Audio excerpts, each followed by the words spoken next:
ci la ñuy am saa su ne di teew fii ci nga xamante ni moom moo di cabinet Ndiadiri ak Sunugal 24 donc nag ñu fekk fii docteur Abdoulaye Diallo nekkatul koo xam ne si nii dañu koy présenté ci wàllum faj muy médecine traditionnelle donc mu nekk koo xam ne si nii ku ci yàlla may la tey ji moom lañ fas yéene séq ak moom waxtaan bu am solo jëm ci wàllu woowu nga xam ne si nii ci lay yëngu ñu bàyyi ko rek mu daal di nuyoo su nuyoo ba pare ñu jàll ci waxtaan bi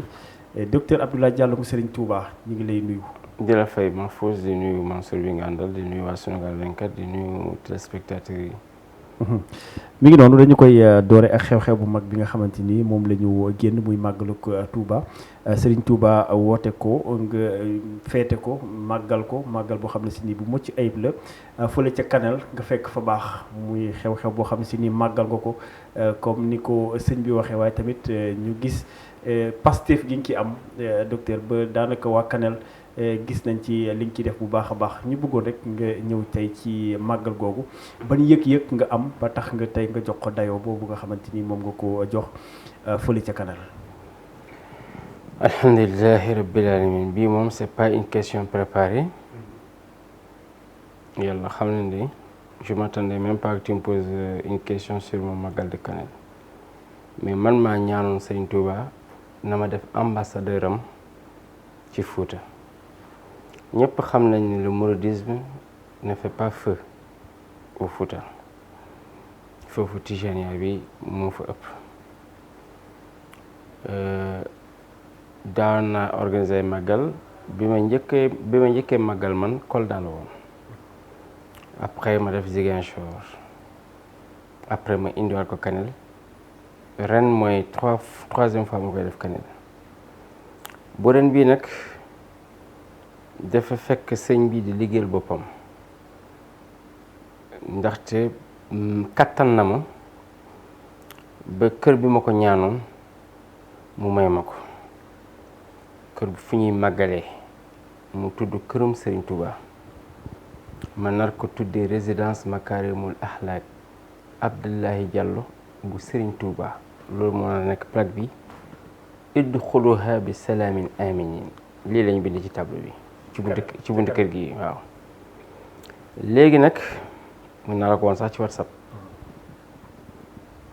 kër gi 4 bâtiment ñee ci nekk R+1 yëpp la ñuy jógandoo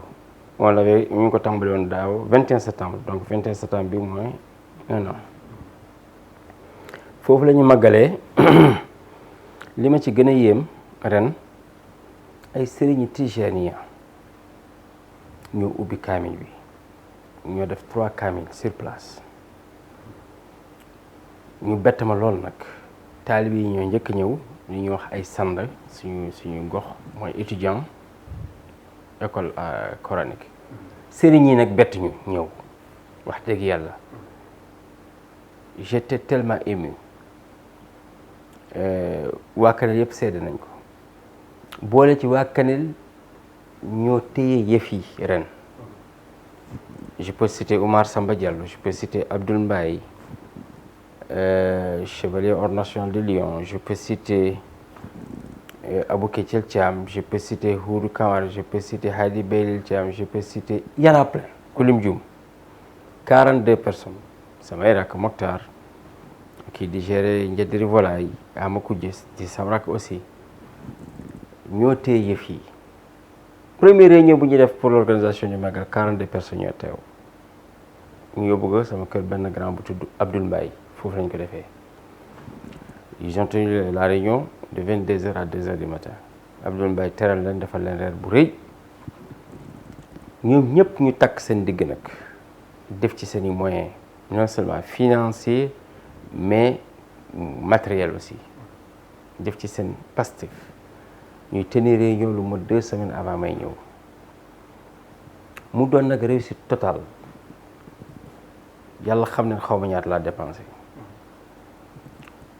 et c'était la première fois may tenir discours ci màggal parce que nag il fallait gars yi aussi xam ma xamal leen ne que Cheikh Tidiane ak wilaayam ak nekkam unificateur du ne mukk taalibeem bul dem di ziare beneen waliwu bu dul Tidiane dafa am luñ ci yokk mooy ngir dolleeku bi c'est-à-dire muzaakar la kooku ñi àgg yàlla ak ñi àggalaate yàlla ñoo ko xam sëriñ buy wér de trabiul taalibeem àggul yàlla warul sax tudd loolu c'est-à-dire boo àggee yàlla nga am premier fatu bi ñuy wax fathu mubiin par exemple buntu bi nga njëkk gis Ahmed la léegi Ahmed bi ci Tidiane bu ñu nee Ahmed Tidiane la nag nga dem Murid ñu ne la Ahmed Bamba la nag foofu la kii bi nekk mais kooku dafa beneen xam-xam la kooku maarifatu billahi la boo duggee ci géeju xam-xam bi moo tax ñu ne xaaral ba nga toog nag c'est-à-dire da nga def fanaaw ba nga wàccaat comprendre nga balaa ngay jaxasoo donc ñii def muzaakar la ñu ne bu leen demagum di defi muzaakar feneen wax ji loolu dong la mais Cheikh Tidiane du la ne mukk bul dem di ziare sa beneen mbokkum jullit abadan du ko wax ñi koy wax sax ñu ngi koy tooñ donc j'ai réussi à réexpliquer cela je crois même audio bi mu ngi circuler partout parce que man j'avais pas l'enregistrement démb ci guddi laa ko jot c'est un certain Mamadou Ba bokk ci samay patient mu ngi Kédougou ci or bi ci mine d'or bi moo ma ko yónni je vais vous le montrer message am démb heure yi dama yónni affaire bi ma rappelé ci lu bëri aussi ci sama jeunesse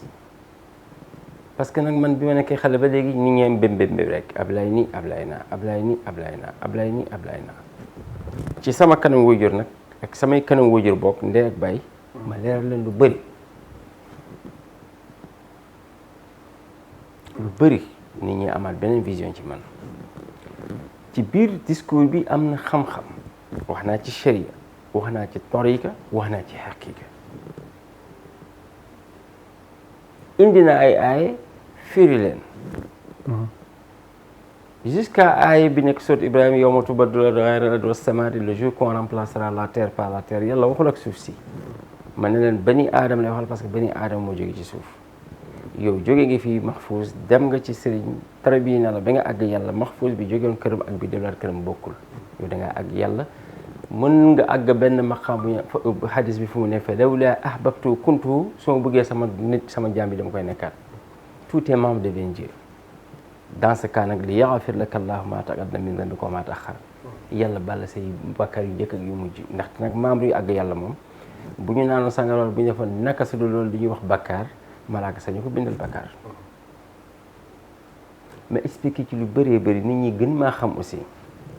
parce que nag tantôt ci sama jeune nga gis ma fii élève la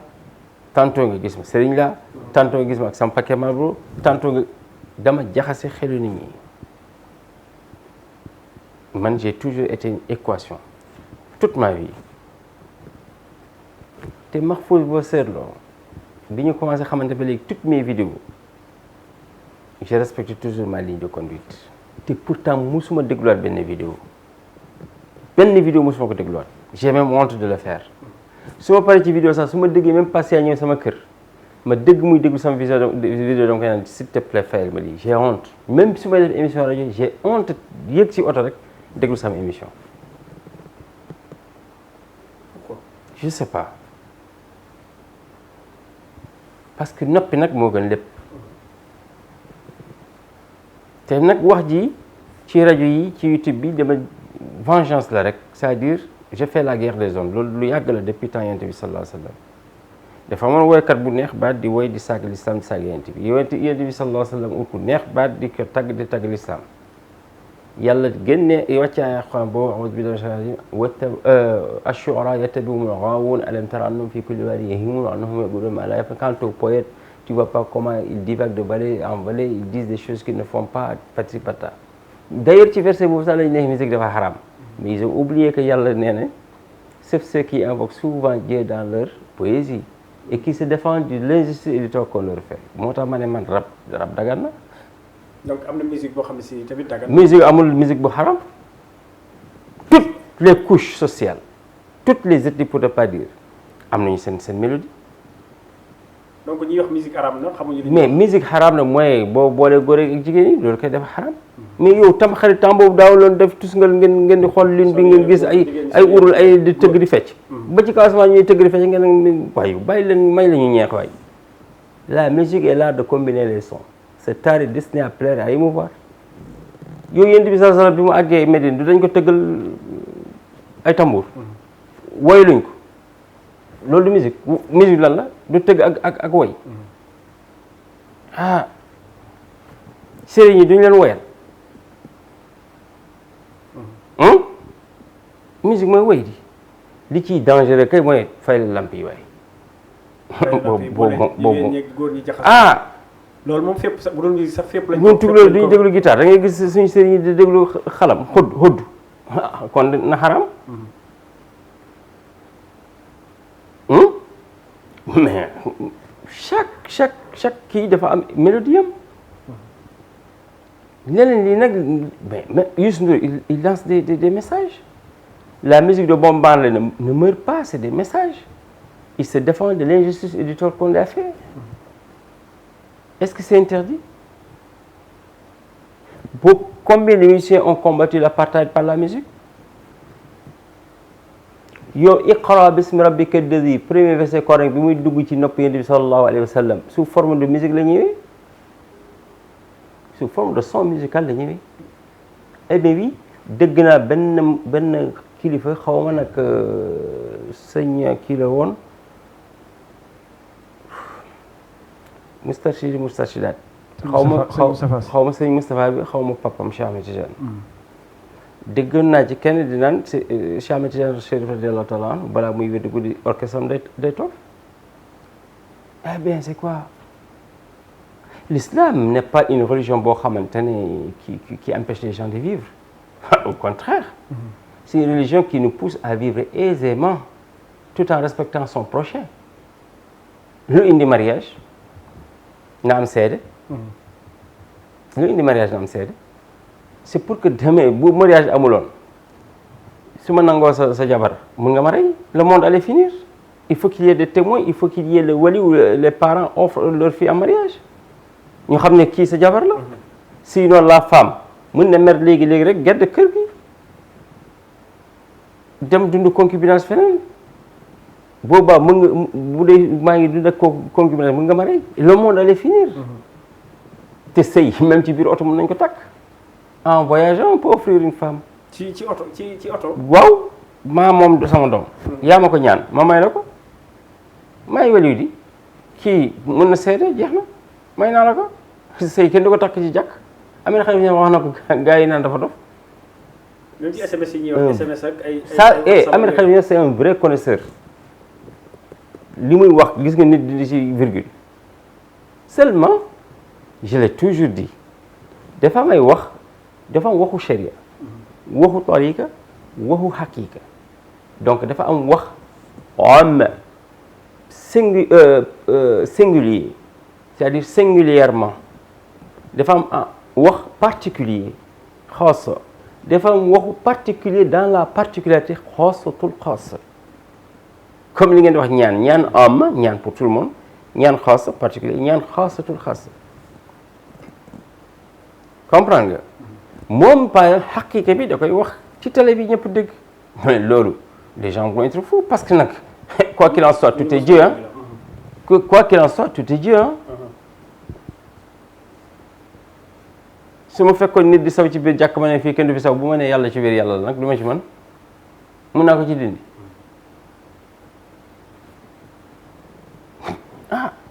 léegi nag c'est des règles charia c'est des règles c'est une constitution dégg nga bu baax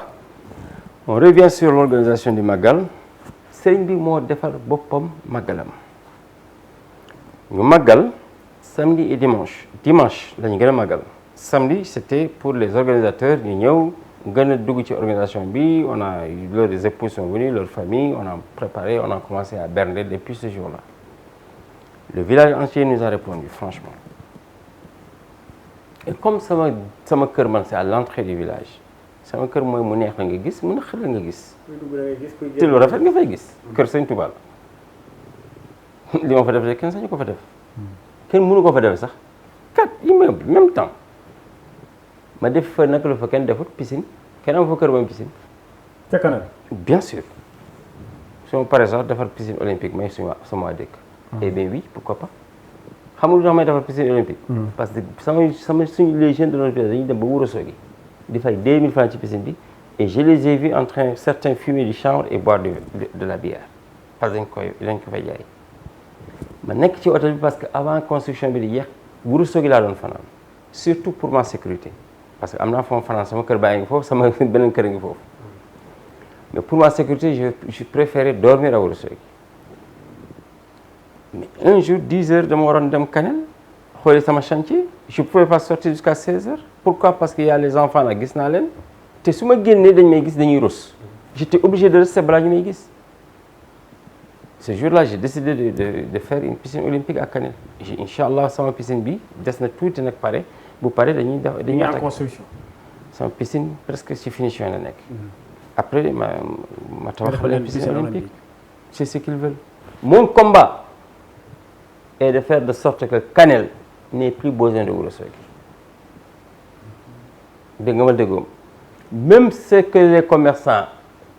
partent chercher à Ourossogui bëgg naa ko def ci dëkk bi. mon seul combat est de rebooster Kanel awma beneen combat. Je n'y attends rien. Est-ce que tu sais que moi j'ai construit à Kolda, j'ai construit à Dakar, j'ai jamais pensé à construire à Kanel. Au finish, non, connaître que le canal doit avancer. Et je me suis engagé. Je suis le seul qui mobilise une dizaine de voitures. Wow. Avec mes propres voitures, ma propre essence. C'est pas l'argent du contribuable. Et puis waa Kanel teeru bu rafet nag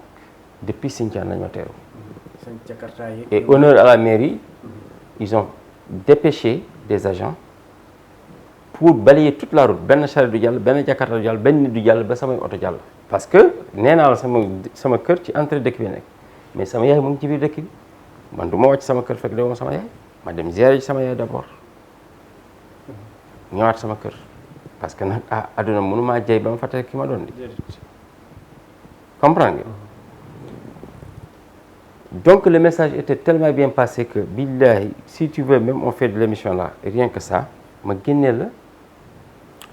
la par exemple les compliments chaque heure j'ai des compliments de waa Kanel chaque heure que j'ai fait j'ai des compliments donc mu doon lu rafet daal comprendre nga gisoo par exemple kii mu ngi remercier ci li ma jox les jeunes filles de Kanel bon pas de Kanel quand même je vais pas abuser de ma famille qui était là ci organisation bi xam nga xoolal audio bi la transféré Oumar Samba secrétaire à la mairie mooy discours bi la ñu yónnee démb gisee les Kanelois sont fiers de vous docteur Diallo dégg nga xam nga c'est tellement beau tellement mignon kii par exemple chauffeur yi ñëwoon jël si oto yi escorte bi j'ai préféré des Kanelois ku ci nekk may naal Jakarta nga am loo liggéey comprendre nga fii par exemple c'est toujours désolé c'est une fierté pour les Kanelois un modèle un exemple de réussite doté d'une générosité inqualifiable c'est le début du commencement si je peux m'exprimer ainsi tu vois c'est-à-dire avoir des gens des monsieur Mbaye qui te font des éloges qui sont fiers de toi xam nga et je suis apolitique. Je ne cherche pas à être maire de Kanel. C'est important mënuma ko sax parce que man duma fen loolu parce que tamit nit ñi dañuy jàpp ne képp koo xam ne si ni te yaa ngi def côté boobu surtout moi social j'ai construit des forages à Kanel. Voilà dañuy jàpp ni dafa am looy préparer yaa ngi bëgg a dugg def sa rentrée. Je ne ferai jamais de la politique bien qu'on dit qu'il faut jamais dire jamais moi je ne ferai jamais de la politique parce que mënuma fen mënuma neexal nit je suis pas dans ça man mënuma sax di taxawloo ay nit ci naaj may kan pour meeting man mënuma loolu, sama xol mooy ma loolu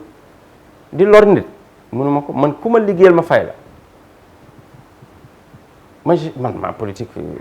man dama am lu ma ñaan yàlla. boo politiquee boo nekkee président c'est pas pour servir ton peuple. Je suis en train de servir mon peuple et bien même et dignement. soxla woo nekk président pour servir sa peuple. Pourquoi? yaa ngi koy def. Moi j'ai pas besoin que l'État me serve. C'est moi qui sers l'État. xaaraloo ci kenn. non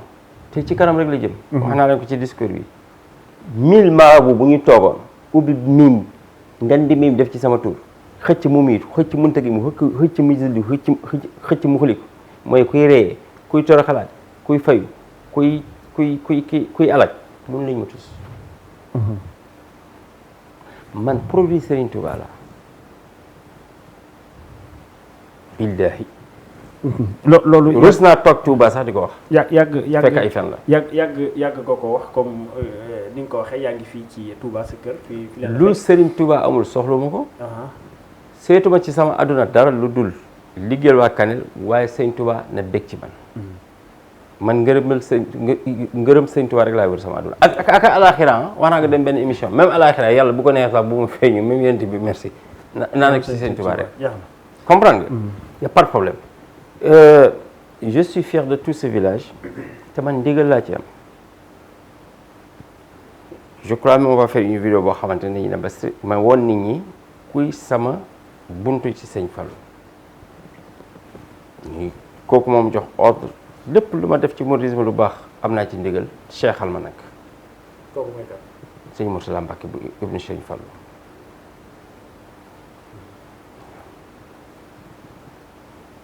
di caaxaan de. ginnaaw màggal gi docteur doguma la ginnaaw màggal gi alxamis gi ci njëkk rek da nga toog ay aal dugg la nga gis Sëñ Touba. après màggal gi bëggoon nañ sax après bëggoon nañ fa ñëw sax waaye temps bi mayuñu ko woon ndax ma ngi ñëwaat ci incident boobu nga xamante ni dund nga ko alxamis bi ñu génn voilà nga gis ak Sëñ Touba.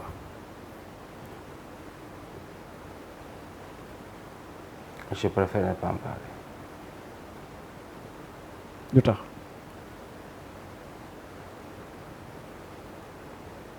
je préfère ne pas en parler. d'accord donc dañuy gën a xuus ci waxtaan bi léegi dañuy respecter li nga xamante ni wax na ko na bëgg ci wax peut-être que bu ci waxee xolam dina am fu mu egg. c'est-à-dire peut-être même ni ngeen bëggoon ñëw li ma naroon wax jour boobu c'est juste pour nag laver nit ñi biir. tout le monde attend l'arrivée du Messie xam nga Cheikh Oumar ñëpp xam nañu Mahdi la woon. ñëpp xam nañ station Mahdi yoroon na ko. Mahdi fu mu feeñee Issa feeñ. Sëñ Touba c'est Issa. Jésus-Christ bi ñu wër. parce que nag c'est le fils de Mariam te Abdoulaye la tudd. te yàlla jox na ko téere xasida yi téere la te 7 ans lay def ci suuf def na defi 7 ans yi Gabon boo bindee Gabon 158 lay jox 158 c'est Allah Muhammad c'est pourquoi même les Gabonais ils disent Gabon terre bi ñu liggéey waaye xamuñ sax ñu koy wax ak nekk dëgg mu def fa 7 ans yi Jésus a vécu 32 ans Sëñ Touba a fait sa mission en 32 années Touba 28 lay lim nee naa la mu ngi nii ci loxo bi 2 filles 3 filles 3 filles 3 filles 3 filles ça fait 14 14 et 14 ça fait 28 moo tax Touba boo bëggee am dara seen doigt da ngay jëf nga jël Wahab 14 c'est Wahab le donateur da ngay joxe ñu may la xidma moo nekk Touba ma ñëw mu nekk la quantité encore douzaine Xaadimu Rasuul boo ko bindee 1212 lay jox donc 12 12 kaaf mooy affaire xaalis multiplié par 12 101 fois 12 ça donne 1212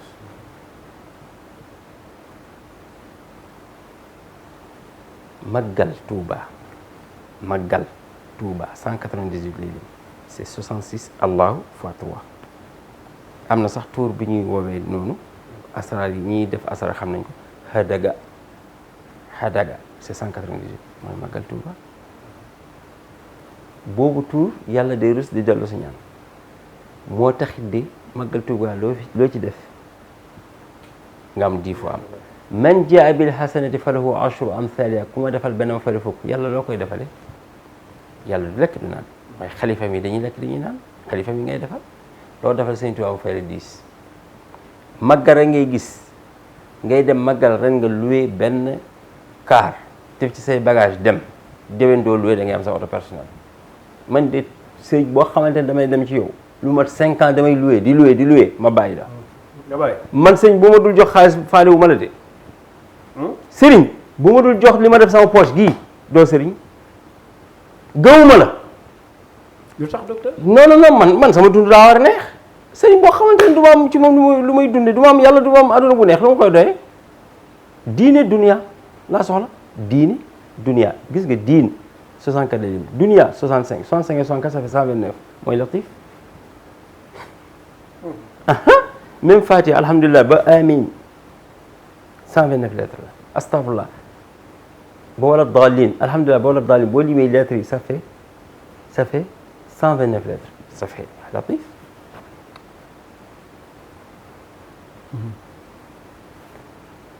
tu m'as bien compris boo defee nag maliki pas maliki alif bi nga compté waat ak ça fait 129 boo defee maliki tout court 128 lay doon léegi nag lu tax mu nekk 128 boo ci indee bismillah rahmaan rahim 20 lettres 20 plus 128 ça fait 148 mooy tuur yàlla bi nëbb. mooy centième. tuur yàlla ismullahi al-azim al-azam 148 lay lim 83 la sax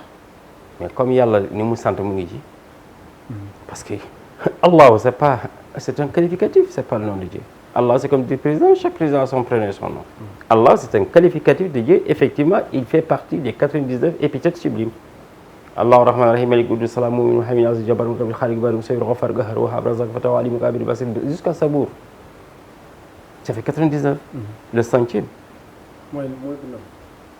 83 plus 65 ça fait 148. d'accord docteur ñu daal di jóge ci loolu bala ñuy tëj édition bi di ñëw ci wàllum li nga xamante ni ci nga yëngu muy wàllum faj fi ñu koy doole rek mooy wàllum raxas biir mooy sa base faj donc. Sëñ Tuuba bi ngay wax nee na képp koy raxas biiram mun nga dund 100 ans kenn du la seet hôpital et c'est vérifié et vérifiable biir mooy nit biir bu setee tu ne seras atteint d'aucune maladie. nit feebar na jaru sax ji xus comme wax nañ Sëñ Tuuba dama ci développé lii rek ju dagg fii émission bi parce que bii moom ala dawamee na waxum Sëriñ Tuuba rek mahfouz yal na yàlla fay aywa Sëñ Tuuba mooy koo xamante ne booy wax ci moom day wax ci yow ngay wax ci moom mu lay gën a jege ngay wax ci moom lumière am di ko fekkee di lay chargé gis nga biir nit bu toogee rek yaram di diis biir moo tilim yaram di tàng biir moo tilim yaram di fasu biir moo tilim xool di tëf-tëfi biir moo tilim tension di commencé biir moo tilim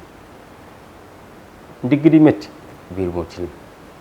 bët di lëndëm biir moo tilim bopp di métti indéfiniment nga dem fu nekk rek foo infiniment du moins foo dégg nga dem fa bopp bi di wér biir bi moo tilim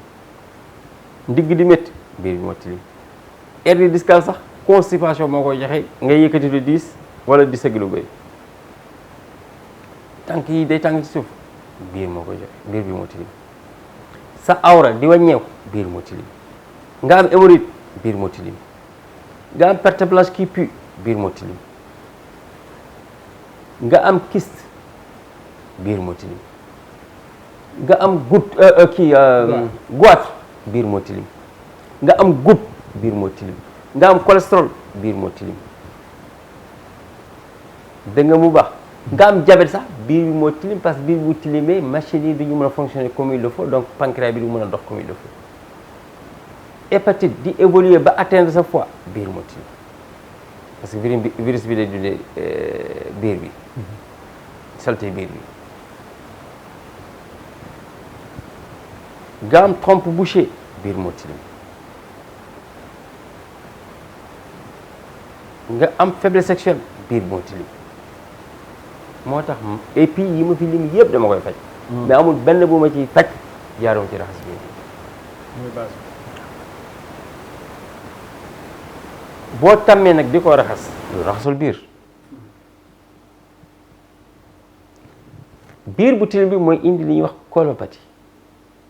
moo tax tubaab mënu ko sax faj parce que mënuñu vider biir amuñu garab buy vider biir buñ doon dawloo sa biir sax lii génn ak man sama garab li muy dawloo biir li muy génne bokkut man sama garab bu lay dawloo biir bi c'est les maladies et tout ce qui est sale lay génne ñoom seen biir bu daw lekk lay génne ay déchets yu jaune ngay am wala yu liquide man lu ñuul kukk ngay gis graisse sax day génne cholestérol bi ni mu butit yi ni ñu amee graisse yëpp laay dindi ballonnement biir moo tilim ngelawaat biir moo tilim mauvaise haleine biir moo tilim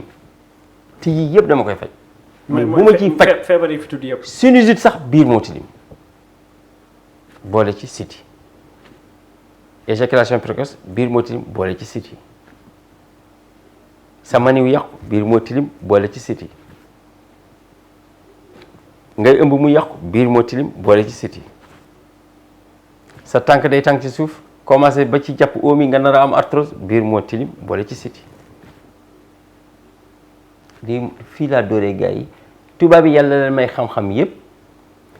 may leen li ñuy fajee xamal leen ko mais mu réere leen mbir ñaar ndeyu feebar yi ak bàyyi feebar yi ndeyu feebar yi muy biir bàyyi feebar yi muy siti wa axiru daawaana an alhamdulillahi rabbil alamin ayca mi ngi noonu docteur Abdoulaye Diallo la ñu àndaloon xam naa ni li mu fi wax ci biir moom lu yéeme la du ñàkk ne yeneen émission yi nga xamante ni dañ koy faral di am ak moom dinañ ci gën a ñëw ci feebar yi nga xamante ni lim na ko te biir bu tilim di ko indi donc waaye tamit dinañu wax lan mooy tilimal biir wala lan lañ war a def lan la nit di def ba biiram tilim donc yooyu xam naa dina am solo ndax nit ñi moytu ko ngir mën a moytu tamit feebar yooyu nga xam si biir bu tilim moom moo koy indi docteur ñu ngi lay jaajëfal di jaajëfal ñuy doon topp